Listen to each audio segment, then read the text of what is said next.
নমস্কার বন্ধুরা, welcome to my channel SB explorer. তো বন্ধুরা, সকলকে জানাই শুভ সকাল। তো আজকের ভিডিওতে কিছু গুরুত্বপূর্ণ বিষয় নিয়ে আলোচনা করতে চলেছি। তো যারা চ্যানেলে প্রথমবার এসেছো অবশ্যই সকলে একটা করে সাবস্ক্রাইব করে দিও। সাবস্ক্রাইব করা সম্পূর্ণ ফ্রি, তাই যারা যারা ভিডিও দেখছো একটা করে সাবস্ক্রাইব করতে কিন্তু কেউ ভুলো না।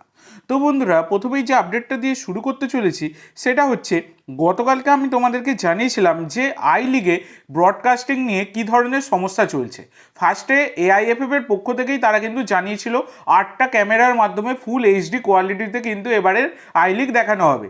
কিন্তু কালকেও তোমাদেরকে সেটা বলেছিলাম, কল্যাণ চৌবের সব কমিটমেন্ট কিন্তু ফেক কমিটমেন্ট। তো গতকালকে পুরোপুরি আমি তোমাদেরকে বিষয়টা ক্লিয়ার করে জানিয়ে দিয়েছিলাম।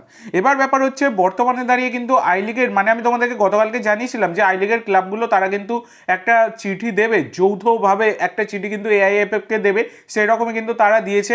এবং তারা কিন্তু প্রেস কনফারেন্সেরও ডাক দিয়েছে এবং সবথেকে বড় কথা, তারা পরিষ্কার জানিয়ে দিয়েছে।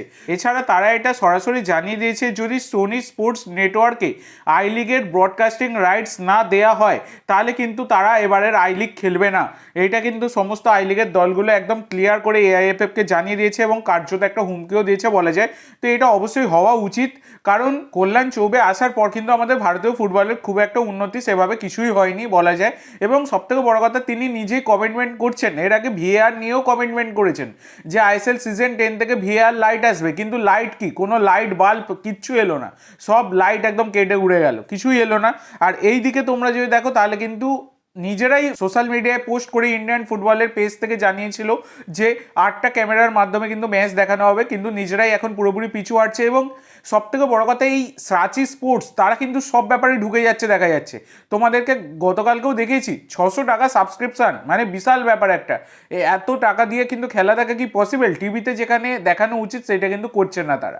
তো দেখা যাক পরবর্তীকালে কোনো ব্যাপারে আপডেট এলে আমি অবশ্যই তোমাদের সাথে শেয়ার করব। তো এরপরে তোমাদের যে আপডেটটা দিতে চলেছি সেটা হচ্ছে, ইস্ট বেঙ্গল কিন্তু গতকাল থেকে প্র্যাকটিসে নেমে পড়েছে। এবং ইস্ট বেঙ্গলের সমস্ত ভারতীয় ফুটবলাররা প্র্যাকটিসে নেমে পড়লেও বিদেশিদের মধ্যে একমাত্র ক্লেটন সিলভা তিনি কিন্তু অনুশীলনে যোগ দিয়েছেন, বাদবাকি কিন্তু আর কোনো বিদেশি এখন অবধি অনুশীলনে যোগ দেননি। এটাই হচ্ছে খবর। এছাড়া বন্ধুরা, মোহনবাগান তারা কিন্তু আগামীকাল মানে সোমবার থেকে অনুশীলনে নামতে চলেছে। তো মোহনবাগানের ম্যাচ রয়েছে কিন্তু 23শে নভেম্বর জামশেদপুরের এগেনস্টে। তো সেই ম্যাচের প্রস্তুতি কিন্তু আগামীকাল থেকে শুরু করতে চলেছে মোহনবাগান। তো এরপরে একটা গুরুত্বপূর্ণ আপডেট তোমাদের সাথে শেয়ার করব, যেটা হচ্ছে গতকালকে আমি তোমাদেরকে জানিয়েছিলাম যে সুভাশিস বোসের সাথে কিন্তু চুক্তি বাড়াতে চলেছে মোহনবাগান। তার সাথে সেই রকমই কিন্তু খবর ছিল আর কি, সেই কারণে আমি তোমাদের সাথে শেয়ার করেছিলাম। তো ব্যাপারটা হচ্ছে, বর্তমানে তোমরা যদি ট্রান্সফার মার্কেট দেখো, চেক করে দেখো, সেখানে কিন্তু লেখা আছে, দেখো 2020-তে কিন্তু 5 বছরের চুক্তি বাড়িয়েছিল মোহনবাগান, 2025-এর 31শে মেতে চুক্তি শেষ হবার কথা ছিল। এবং বর্তমানে তোমরা যদি ট্রান্সফার মার্কেট চেক করে দেখো, সেখানে কিন্তু 2027 সাল অবধি চুক্তি বাড়ানো হয়েছে, সেটা কিন্তু পরিষ্কারভাবে লেখা রয়েছে। এবং সেপ্টেম্বরের 1 তারিখ 2024-এ কিন্তু চুক্তি বাড়ানো হয়েছে, এটাই কিন্তু লেখা রয়েছে সেখানে। তো দেখো, এইরকম কিন্তু কোনো রকম খবর পাওয়াই যাচ্ছিল না।